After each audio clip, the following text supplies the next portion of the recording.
Welcome, and my name is Yvonne Red, journalist for Tour America, and you are José Hernández, the astronaut. Yes, ma'am. And how you doing, Yvonne? How are you? Good. And listen, where did your love of space begin, and where did it all start for you, this interest in becoming an astronaut? Well, when I was a kid, I was fortunate enough, first of all, the very first series of Star Trek was coming on TV. Yeah. And so there was a little bit of influence there.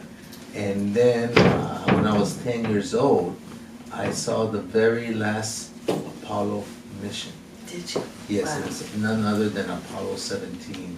And if you can imagine a 10-year-old boy sitting in front of a black and white TV watching astronaut Gene Cernan walk on the moon, that's when I knew I wanted to be an astronaut.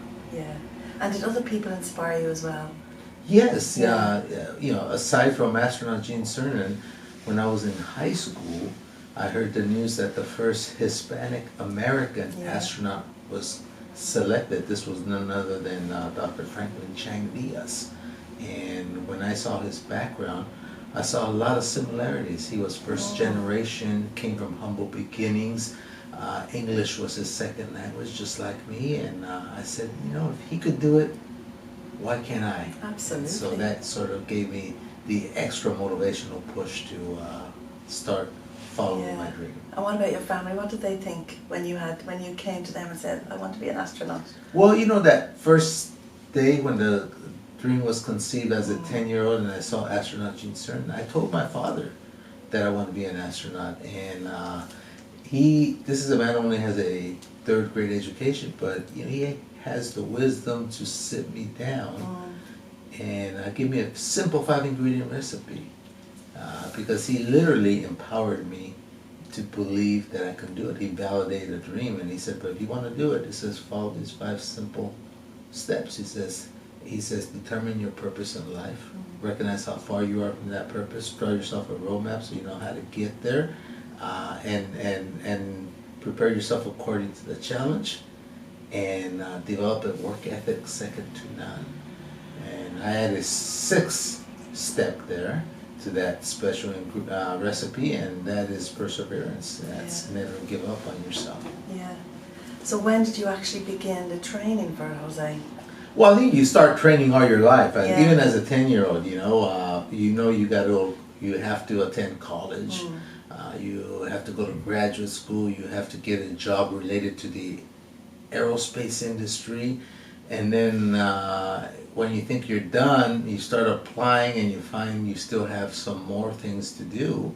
I found out I had to become a pilot, a scuba diver certified, and then thought it was very necessary to learn a language of one of our space partners, NASA space partners. And an opportunity came for me to work in Russia, so I said, well, I guess I'll learn Russian, and that's what I did. And you know Russian? Yes. Amazing. So it's really a continuous training, probably through your life, because all these different aspects you come across it. So it's continuous learning. It's continuous learning, continuous training, and also keeping yourself in shape too. Making sure that you are in the fittest of shape. So I love running, so I trained for 11 marathons throughout that whole process.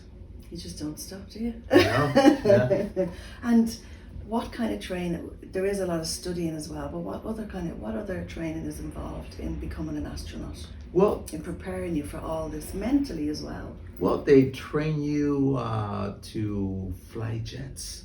So that's why they want you to be a pilot to begin with, because if you start from 0 to fly jets, that's a pretty steep curve. Yeah. So if you already know how to fly small planes, then it's an easier task to learn how to fly jets. So you got to do that. Yeah. And then they give you simulation runs. You train, for example, underwater in a habitat, dry environment. It's kind of like a fixed submarine, submerged 60 feet deep off the coast of Key Largo, Florida. And you do mission simulations that are 2 weeks long. And you pretend you're on the surface of the moon or the surface of Mars. And you do exactly as what you were going to be doing if you were on the moon, running experiments inside that habitat.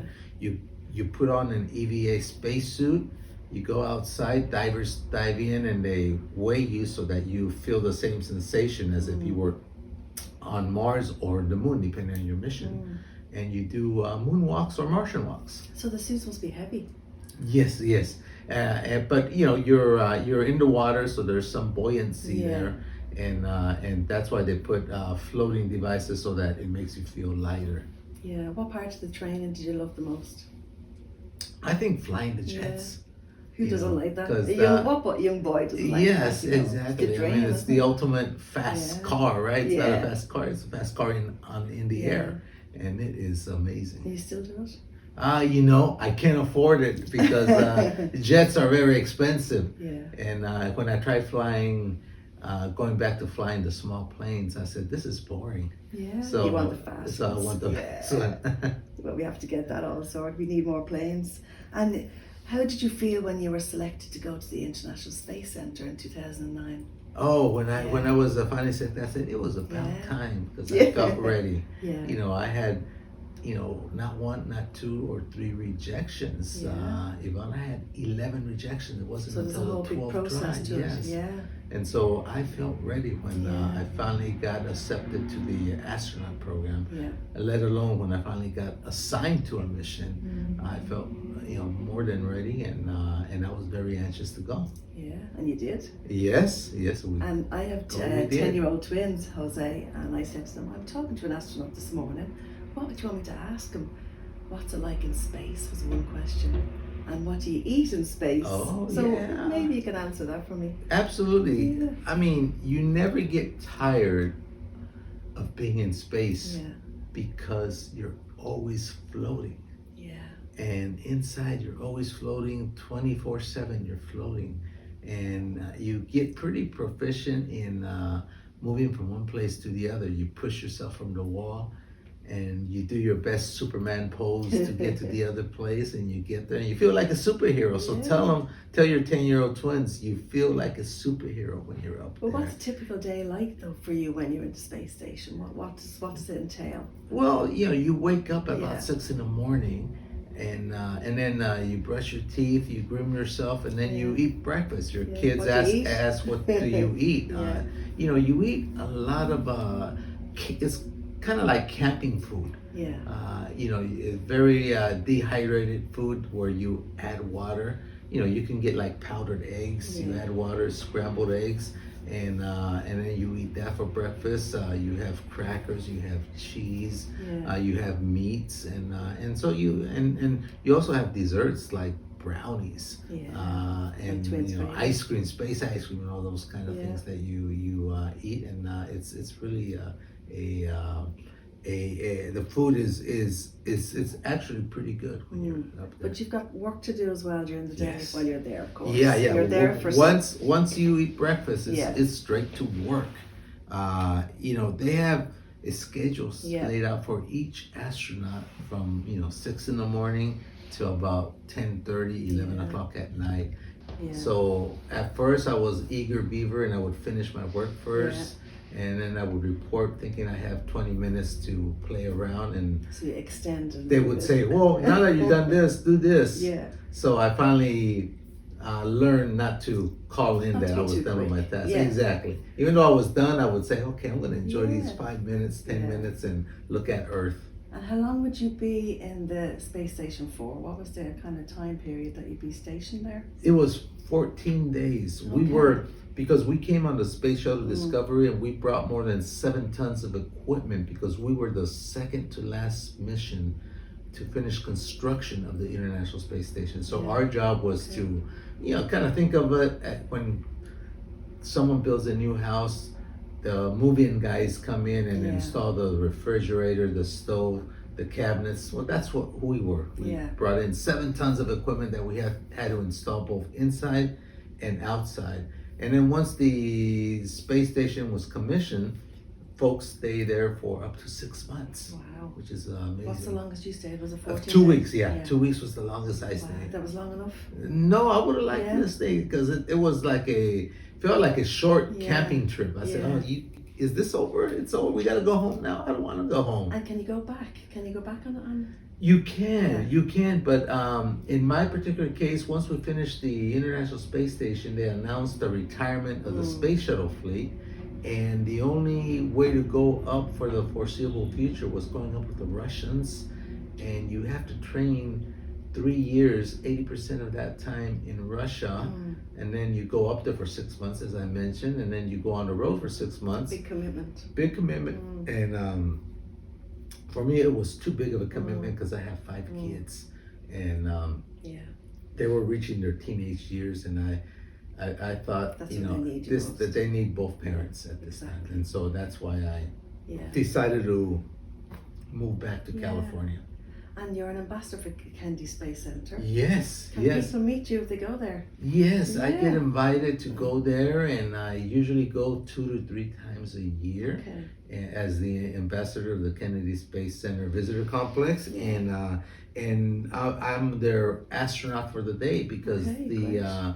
the center always has an astronaut present, and they give a presentation of their experience. They even showed the flight video of what they did in space, and then for those wishing to have a more intimate encounter with the astronaut, you can have a light meal, Okay. conversation light meal, Fantastic. and ask the astronaut anything you want. It's Yeah. anywhere from 20 to 40, however many people sign up, Wow.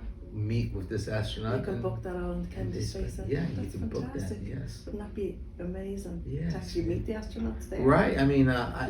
I tell parents, I said, look, an astronaut on a black and white fuzzy TV inspired me to become Yeah.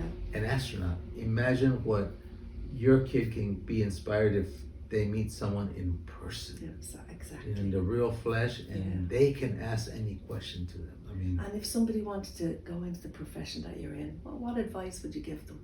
well, remember that 5 ingredient recipe Yeah, my father? six. Yeah, Number and 6. 6 with Yeah. perseverance. I would Yeah. say follow that. Yeah. And then I would also say, make sure you get a career in science or engineering. Go to graduate school, become a pilot, become a scuba diver, learn multiple Everything. languages, just like I did. Yeah. It'll work for you. Yeah, it worked for me, so I'm sure it's gonna work for them. Thank you, Jose. And one last question. Sure. Where does an astronaut go on holidays? I mean, how can you beat space? Where do you go? Like, where would be your ideal holiday? You know, we work so hard. Yeah. We hardly take vacation. You know, it's just the way we're built. We're always on the go. But you know, I have my vacation. I call them mini vacations. Is going back to the farm.